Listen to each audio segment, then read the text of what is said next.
अस्सलामु अलैकुम वरहमतुल्लाहि वबरकातुहू।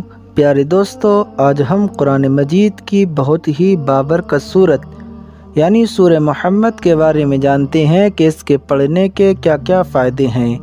अगर आप लोग भी चाहते हैं कि अल्लाह रब्बुल इज़्ज़त आपके कारोबार में बरकतें अता फ़रमाए तो इस वीडियो को लाजमी पूरा ज़रूर देखिएगा। दोस्तों, आप YouTube पर बेशुमार वज़ाइफ की वीडियोस देखते हैं और उन पर अमल करने लगते हैं, लेकिन कोई भी फ़ायदा हासिल नहीं होता। याद रखिए दोस्तों, कुरान मजीद ऐसी बाबरकत किताब है कि जिसका पढ़ना, देखना, सुनना सब इबादत है। अल्लाह रब्बुल इज़्ज़त कुरान मजीद पढ़ने की बरकत से इंसान को बेशुमार परेशानियों से महफूज फरमा देता है। सूरह मोहम्मद ऐसी बाबरकत सूरत है कि अगर कोई शख्स रोज़ाना इसे पढ़ने की आदत बना लेता है तो अल्लाह रब्बुल इज़्ज़त कुरान मजीद की तिलावत करने की बरकत से इंसान की तमाम परेशानियों को दूर फरमा देता है। दोस्तों, अगर आप किसी ऐसी मुश्किल में घिर गए हों जिसका कोई भी हल नज़र नहीं आता हो तो ऐसी सूरत में आप लोग रोज़ाना सूरह मोहम्मद की तिलावत कर लिया करें।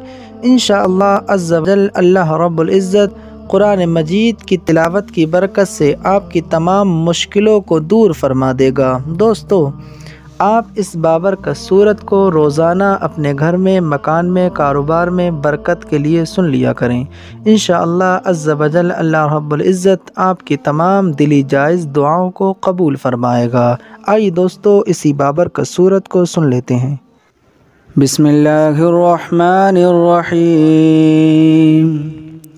अल्लज़ीना कफ़रू वसद्दू अन सबीलिल्लाहि अज़ल्ल अअमालहुम वल्लज़ीना आमनू वअमिलुस्सालिहाति व आमनू बिमा नुज़्ज़िला अला मुहम्मदिन व हुवल हक़्क़ु मिन रब्बिहिम कफ़्फ़र अन्हुम सय्यिआतिहिम व अस्लह बालहुम ज़ालिका बिअन्नल्लज़ीना कफ़रू इत्तबअुल बातिल व अन्नल्लज़ीना आमनू इत्तबअुल हक़्क़ मिन रब्बिहिम कज़ालिका यज़रिबुल्लाहु लिन्नासि अम्सालहुम फ़इज़ा लक़ीतुमुल्लज़ीना कफ़रू फ़ज़रबर रिक़ाब हत्ता इज़ा अस्ख़न्तुमूहुम फ़शुद्दुल वसाक़ फ़इम्मा मन्नन बअदु व इम्मा फ़िदाअन हत्ता तज़अल हर्बु औज़ारहा ज़ालिका वलौ यशाअल्लाहु लंतसर मिनहुम वलाकिन लियब्लुव बअदकुम बिबअद वल्लज़ीना क़ुतिलू फ़ी सबीलिल्लाहि फ़लन युज़िल्ल अअमालहुम सयहदीहिम व युस्लिहु बालहुम व युदख़िलुहुमुल जन्नत अर्रफ़हा लहुम या अय्युहल्लज़ीना आमनू इन तंसुरुल्लाह यंसुरकुम व युथब्बित अक़दामकुम वल्लज़ीना कफ़रू फ़तअसल लहुम व अज़ल्ल अअमालहुम ज़ालिका बिअन्नहुम करिहू मा अंज़लल्लाहु फ़अहबत अअमालहुम अफ़लम यसीरू फ़िल अर्दि फ़यंज़ुरू कैफ़ कान आक़िबतुल्लज़ीना मिन क़ब्लिहिम दम्मरल्लाहु अलैहिम वलिलकाफ़िरीन अम्सालुहा ज़ालिका बिअन्नल्लाह मौलल्लज़ीना आमनू व अन्नल काफ़िरीन ला मौला लहुम इन्नल्लाह युदख़िलुल्लज़ीना आमनू व अमिलुस्सालिहाति जन्नातिन तजरी मिन तहतिहल अन्हार वल्लज़ीना कफ़रू यतमत्तऊन व याकुलून कमा ताकुलुल अनआमु वन्नारु मस्वन लहुम वकअय्यिम मिन क़रयतिन हिय अशद्दु क़ुव्वतन मिन क़रयतिका अल्लती अख़रजतक अहलकनाहुम फ़ला नासिर लहुम अफ़मन कान अला बय्यनतिन मिन ربه كمن زين له سوء عمله واتبعوا أهواءهم. مثل الجنة التي وعد المتقون فيها أنهار من ماء غير ياس وأنهار من لبن لم يتغير طعمه وأنهار من خمر لذة للشاربين وأنهار من عسل مصفى ولهم فيها من كل الثمرات ومغفرة من ربهم كمن هو خالد في النار وسقوا ماء حميما فقطع أمعاءهم. ومنهم من يستمع إليك حتى إذا خرجوا من عندك قالوا للذين أوتوا العلم ماذا قال آنفا أولئك الذين طبع الله على قلوبهم واتبعوا أهواءهم. والذين اهتدوا زادهم هدى وآتاهم تقواهم فهل ينظرون إلا الساعة أن تأتيهم بغتة فقد جاء أشراطها فأنى لهم إذا جاءتهم ذكراهم. فاعلم أنه لا إله إلا الله واستغفر لذنبك وللمؤمنين والمؤمنات والله يعلم متقلبكم ومثواكم. ويقول الذين آمنوا لولا نزلت سورة فإذا أنزلت سورة محكمة وذكر فيها القتال رأيت الذين في قلوبهم مرض ينظرون إليك نظر المغشي عليه من الموت فأولى لهم طاعة وقول معروف. فإذا عزم الأمر فلو صدقوا الله لكان خيرا لهم. فهل عسيتم إن توليتم أن تفسدوا في الأرض وتقطعوا أرحامكم أولئك الذين لعنهم الله فأصمهم وأعمى أبصارهم. أفلا يتدبرون القرآن أم على قلوب أقفالها إن الذين ارتدوا على أدبارهم من بعد ما تبين لهم الهدى الشيطان سول لهم وأملى لهم ذلك بأنهم قالوا للذين كرهوا ما نزل الله سنطيعكم في بعض الأمر والله يعلم إسرارهم. فكيف إذا توفتهم الملائكة يضربون وجوههم وأدبارهم ذلك بأنهم اتبعوا ما أسخط الله وكرهوا رضوانه فأحبط أعمالهم. أم حسب الذين في قلوبهم مرض أن لن يخرج الله أضغانهم ولو نشاء لأريناكهم فلعرفتهم بسيماهم ولتعرفنهم في لحن القول والله يعلم أعمالكم. ولنبلونكم حتى نعلم المجاهدين منكم والصابرين ونبلو أخباركم إن الذين كفروا وصدوا عن سبيل الله وشاقوا الرسول من بعد ما تبين لهم الهدى لن يضروا الله شيئا وسيحبط أعمالهم. يا أيها الذين آمنوا أطيعوا الله وأطيعوا الرسول ولا تبطلوا أعمالكم. إن الذين كفروا وصدوا عن سبيل الله ثم ماتوا وهم كفار فلن يغفر الله لهم. فلا تهنوا وتدعوا إلى السلم وأنتم الأعلون والله معكم ولن يترككم أعمالكم. إنما الحياة الدنيا لعب ولهو وإن تؤمنوا وتتقوا يؤتكم أجوركم ولا يسألكم أموالكم. إن يسألكموها فيحفكم تبخلوا ويخرج أضغانكم. ها أنتم هؤلاء تدعون لتنفقوا في سبيل الله فمنكم من يبخل ومن يبخل فإنما يبخل عن نفسه والله الغني وأنتم الفقراء وإن تتولوا يستبدل قوما غيركم ثم لا يكونوا أمثالكم. بسم الله الرحمن الرحيم.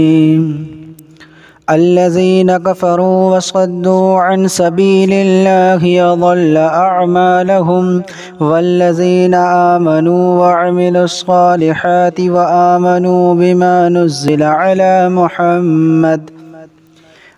محمد وهو الحق من ربهم كفر عنهم سيئاتهم وأصلح بالهم.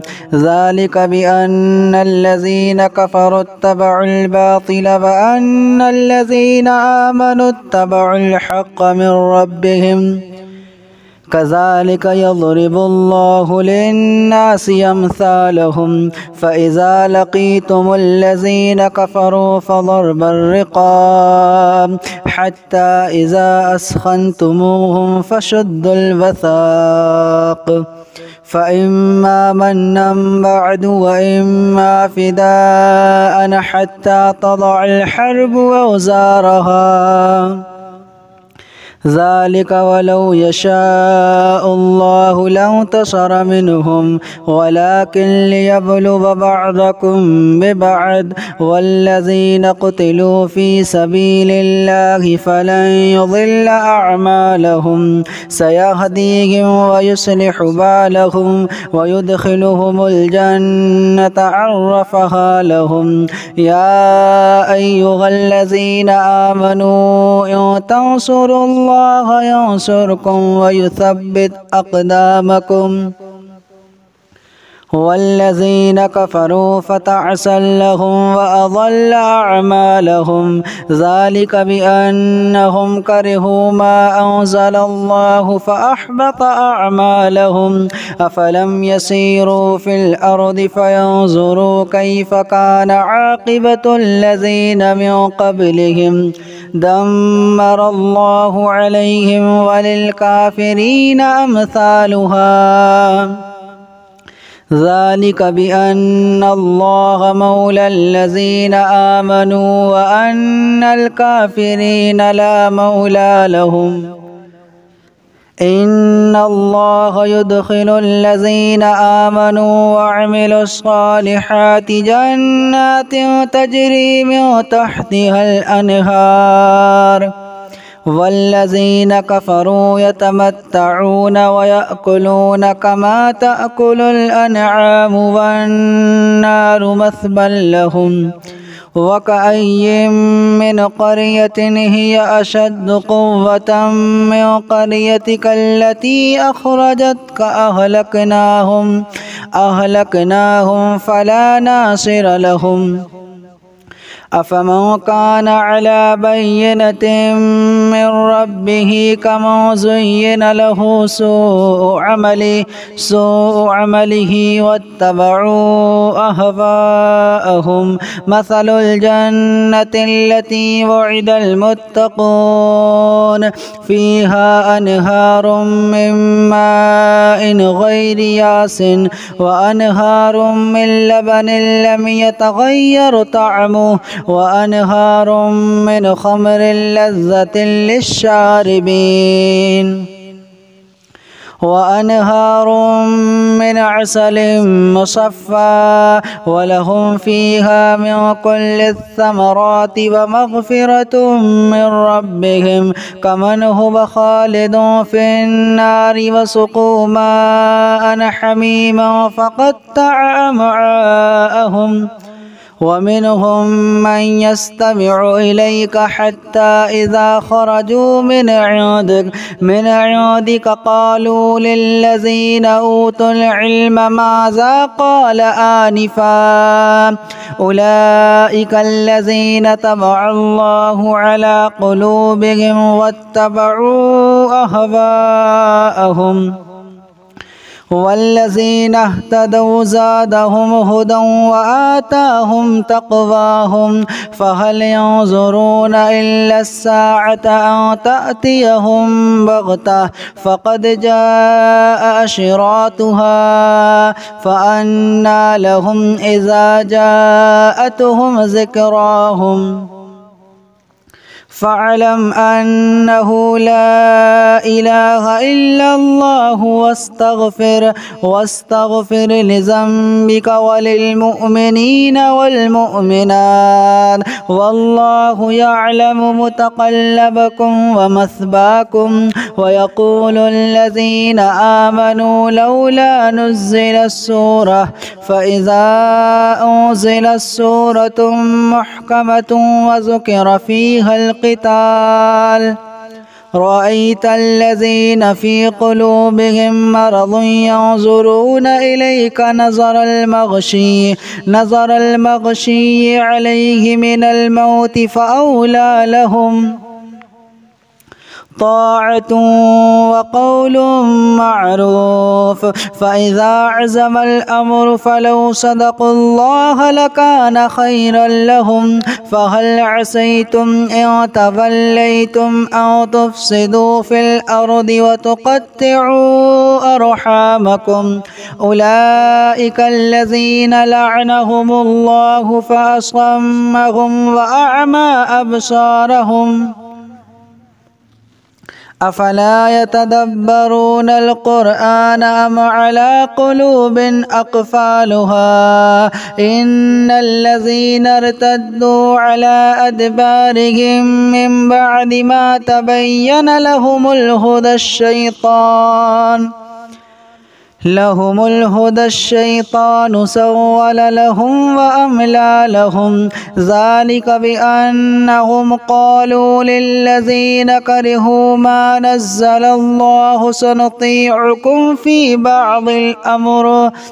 في بعض الأمر والله يعلم إسرارهم فكيف إذا توفتهم الملائكة يضربون وجوههم وأدبارهم ذلك بأنهم اتبعوا ما أسخط الله وكرهوا رضوانه فأحبط أعمالهم أم حسب الذين في قلوبهم مرض أن لن يخرج الله أضغانهم ولو نشاء لأريناكهم فلعرفتهم بسيماهم ولتعرفنهم في لحن القول والله يعلم أعمالكم ولنبلونكم حتى نعلم المجاهدين منكم والصابرين ونبلو أخباركم إن الذين كفروا وصدوا عن سبيل الله وشاقوا الرسول وشاقوا الرسول من بعد ما تبين لهم الهدى لن يضروا الله شيئا وسيحبط أعمالهم. يا أيها الذين آمنوا أطيعوا الله وأطيعوا الرسول ولا تبطلوا أعمالكم. إن الذين كفروا وصدوا عن سبيل الله ثم ماتوا وهم كفار فلن يغفر الله لهم. فلا تهنوا وتدعوا إلى السلم وأنتم الأعلون والله معكم ولن يترككم أعمالكم. إنما الحياة الدنيا لعب ولهو وإن تؤمنوا وتتقوا يؤتكم أجوركم ولا يسألكم أموالكم. إن يسألكموها فيحفكم تبخلوا ويخرج أضغانكم. ها أنتم هؤلاء تدعون لتنفقوا في سبيل الله فمنكم من يبخل ومن يبخل فإنما يبخل عن نفسه والله الغني وأنتم الفقراء. وإن تتولوا يستبدل قوما غيركم ثم لا يكونوا أمثالكم.